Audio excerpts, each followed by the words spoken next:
Dallin, Tom, Steve, thank you. A late night and possibly a historic night in Boise as a champion is set to be crowned in the Treasure Valley. You're watching ESPN's Champ Week, presented by Principal.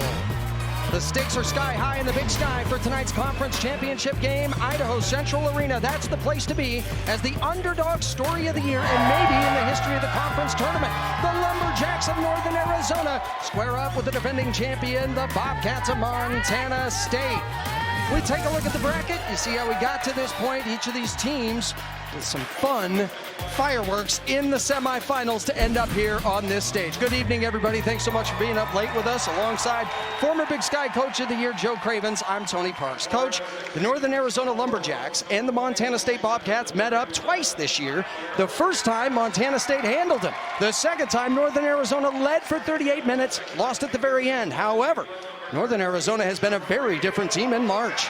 Well, Northern Arizona's won 3 straight games. You're watching ESPN's Champ Week, presented by Principal. This is the Big Sky Men's Basketball Championship game. And this championship showdown in the Treasure Valley culminates tonight with both teams coming from the Treasure State as the two-time defending champion Montana State Bobcats square up with the Grizzlies of Montana. This year's edition has been crazy. It's been wild. It's been the wildest we've ever seen, and the bracket is evidence an incredible amount of upsets, and it all ends here tonight with the 5 seed and the 3 seed. Well, good evening, everybody, and thanks so much for staying up late with us tonight. Alongside Hall of Fame Coach Joe Cravens, I'm Tony Parks, and Coach, we look at the Montana State Bobcats, a team that lost 78% of their point production. They lost 66% of their rebound production. Lo and behold, after some bumps and skids throughout the year, they're right back here again. The Montana State Bobcats coming off of back-to-back championships. Robert Ford III left open in the corner, hits the 3. Patterson follows it up with the 3. And when it gets late in the east, it gets wild in the west. Kennedy McQueen comes from a town with no stoplights. She's all gas and no brakes. So are the Utes here in the 3rd. The second free throw, in and out. Here come the Lumberjacks. No timeouts. Jalen Cone wrapped up, Fort for the win. Got it! Oh, my. And the 1 seed is one and done.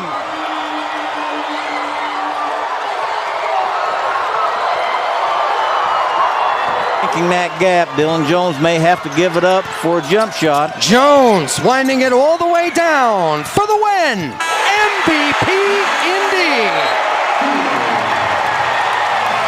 The Big Sky Summit League Challenge already with a classic. A fabulous game tonight here in Ogden. Bowler coming, I would extend my defense a little bit to help him use that clock a little. They've had a great look each time they've had the final shot. Once it was Brown, once it was Bello. Clock down to 3. Who's it going to be? It's Brown, an alley-oop, and Raekwon Battle dunks it. From 6th man of the year a season ago to the man of the moment in double overtime. You're watching ESPN's Champ Week, presented by Principal. This is the Big Sky Men's Basketball Championship. Welcome on back to Idaho Central Arena. Here at the half, the biggest run has been 6, the biggest lead has been 6, and that is the difference here at the half. Welcome on back alongside the Hall of Fame Coach Joe Cravens. I'm Tony Parks. Coach, you put a big emphasis on the point guard matchup tonight, and it's lived up to exactly what you thought. Well, Robert Ford III with a couple fouls. Our NBA Sunday Showcase doubleheader on ABC starts in Brooklyn with KD and the Nets hosting the Knicks at 1 Eastern, 10 a.m. Pacific. Then Luka and the Mavs play the second game of their 5-game road trip against Jason Tatum, Jaylen Brown, and the Red Hot Celtics. And in our NBA Sunday night matchup on ESPN and the app, LeBron and the Lakers are in Phoenix to take on Devin Booker and the Western Conference leading Suns. Coverage begins at 9 Eastern, 6 Pacific. Deshaun Thomas, 23 of his last 24, now make it 24 out of 25 as He has been fabulous at the line. This team has been fabulous at the line all throughout the year. Second team all-conference selection, Tony. He's had a nice year. He's the Grizzlies' third leading scorer, second leading rebounder. He's been a big part of their success this year. Didn't get the second one. His team up by 7.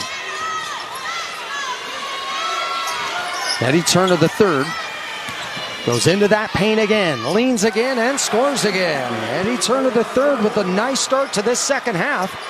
He's helped will them back to a 5-point deficit. I'm really surprised he's getting to the basket quite as easy on Whitney. Whitney's going to have to kind of tighten the angle up a little bit. Knapp had it stripped, had it stolen. Lekolot.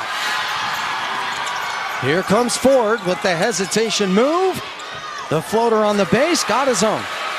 Now left open for a corner three. Robert Ford III. From star role player to star. And that doesn't happen. Does he not have the instincts to shoot that, rebound it on the opposite side of the basket, go to the corner, get squared up, and knock it down? And he's brought his team way back to a 2-point deficit. It's a 10-1 run. And another stop for the Bobcats. Here comes Ford. Olmsted. What a shining star he's been in the month of March. Patterson, Montana State leads.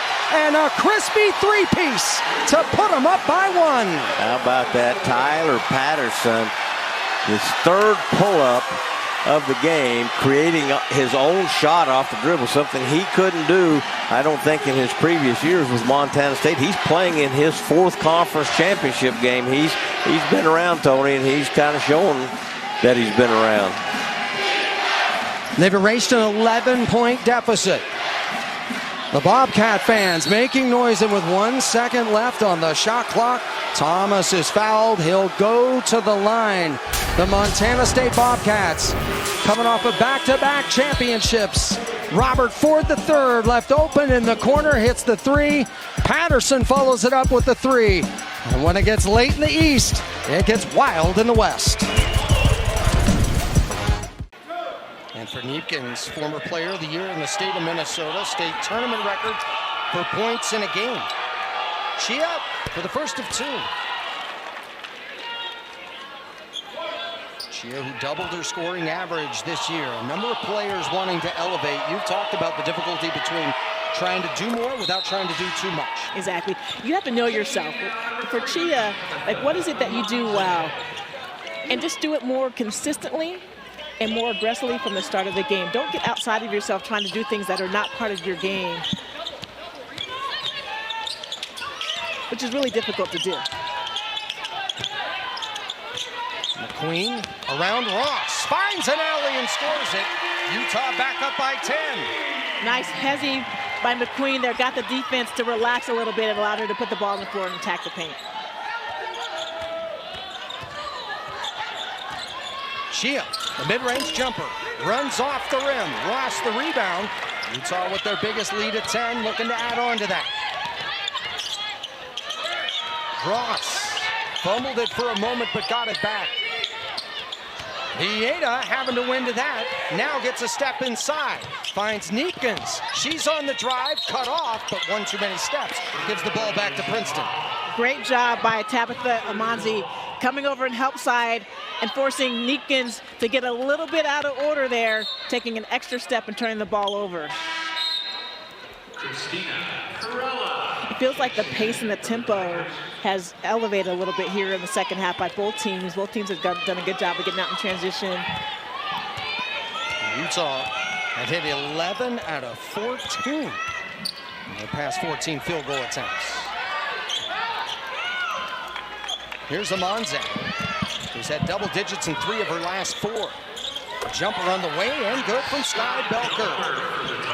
And so for Belker now, she has 11. Good hustle by Belker coming back on defense. It looked like Jenna Johnson had a wide open layup opportunity. Belker came over and helped slide on the pass and was able to prevent that easy score. It'll be Vieta to inbound. Neepkins, another good look three. Too far, and the elbow to Vieta on the reverse. How about the smallest player on the floor going to the offensive glass and finishing with a nice reverse layup? Well, the air ball is the toughest one for defensive rebound. The air ball, and then Vieta was the inbounder, so oftentimes the defender loses that player. Tall, no good. Good contest there by Ross. Vieta and the Utes up by 10. McQueen open for three. Bam! And Utah leads by 13. That's a sign that Kennedy McQueen is very confident in her three-point shot. Could have put the ball on the floor, got a layup, but took the wide open three and stretched this lead to 13. Utah shoot the ball really well from the three-point line. 54% from the floor, 50 from three. Kennedy McQueen comes from a town with no stoplights. She's all gas and no brakes. So are the Utes here in the third.